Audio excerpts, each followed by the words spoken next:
Қазақтың тұрмыс тіршілігінде, дәстүрінде күні бүгінге дейін маңызын жоймайтын болса, ол екі жастың үйленіп шаңырақ көтеруі. Екі елді бір-біріне туыс етіп, араны жалғаған қыз баланың тағдырын шешетін, немесе куә болатын бір бұйым болған. Ол құстұмсық жүзік. Сонымен қоса тағы бір ерекше тоқталып өтетін әшекейлердің бірі құдағи жүзік. Бұл екеуі бір-бірімен тығыз байланысты.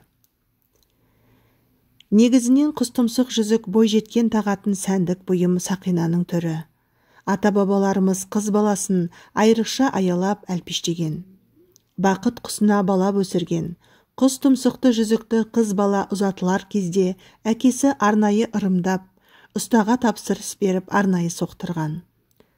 Бұл қыз баланың барған жерінде сыйлы, сүйкімді келін болсын деген мақсатпен қатар, жүзіктің құстұмсығына ұқсас үшкір тұсы қызымды жамандықтан, бәле-жаладан қорғап жүрсін деген сенім. Құстұмсық жүзік бақыттың, құс тәрізді еркіндіктің белгісінде білдіреді. Құстұмсық жүзікті қауіп-қатерден сақтап, жаудың сағын сындырсын деген мағынаны да ер балаларға да ырымдап таққан. Сондай-ақ қазақтың хандары да қолдарына құстұмсық жүзікті мөр ретінде таққан. Дәстүр бойынша ұзатылып бара жатқан қызының қолындағы құстұмсық жүзікті анасы шешіп алып, қыз жасауымен бірге орамалға түйіп, сандығына салып жіберетін болған. Ұзатылған қызының қал жағдайы осы құстұмсық жүзік арқылы біліп отырған. Арада жылдар өтіп, ата-ана қызының жағдайын білуге барған бауырлары немесе жолаушылар арқылы аманатын қолына алса, қызының барған жеріне сіңісіп, жақсы өмір сүріп жатқандығының куәсі ретінде қараған.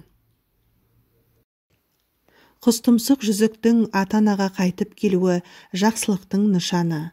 Қызының құстұмсық жүзігін қолына алған әке-шешесі, қызым бақытты екен деп қуанып, арнайы туған туысын шақырып, той жасайды. Сонымен қатар аманатты жеткізген жолаушыны да құралақан жібермей, сый-сияпат көрсетіп, ат мінгізіп, шапан жауып лайықты құрметін жасайды. Бұл құстұмсық жүзікті ырымдап, сіңілілері ұзатылғанда тағамыз деп сандықтың түбіне сақтайды. Бұл қыздарыма да әпкесінің жолын беріп бақытты болсын деген ырымнан туған. Содан кейін құдағиына арнап таза күмістен құдағи жүзік соқтырып, сый-сияпатын ризашылығын білдірген. Құдағи жүзікті қазір екі жақта да бір-біріне тағып жүр ғой. Бірақ бұрынғы кезде құдағи жүзіктің шығу тегі мынадай болатын. Тек қыздың шешесі құдағиына арнап тағатын. Мұндай сый-құрметке кез келген құдағи ие бола алмағанын ескерсек, бұл да адамды тәрбиелеудің бір жолы деуге келеді. Ол басқа жүзіктерге ұқсамайды. Екі саусаққа қатар киілетін, екі шеңберден тұратын жүзік үстіңгі беті біртұтас болып келетін. Әдемі тастармен безендірілген ұлт өнеріндегі бірегей дүние. Жүзіктің бет жағындағы екі шаңырақ екі әулеттің жақындасқанын білдірсе, ортасында екі жастың бақытын қорғайтын тұмар орналасқан. Құдағи жүзік жалпақ дөңгелек жердің ғаламның шаңырақтың пішінде жасалған.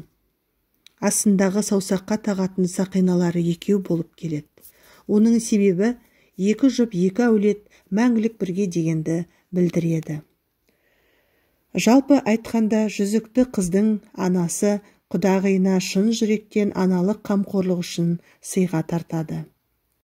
Көрген адам оның иесі сыйлы, қадірлі, аналық мейіріммен келінді тәрбиелеген құрметті ана екенін бірден білетін болған.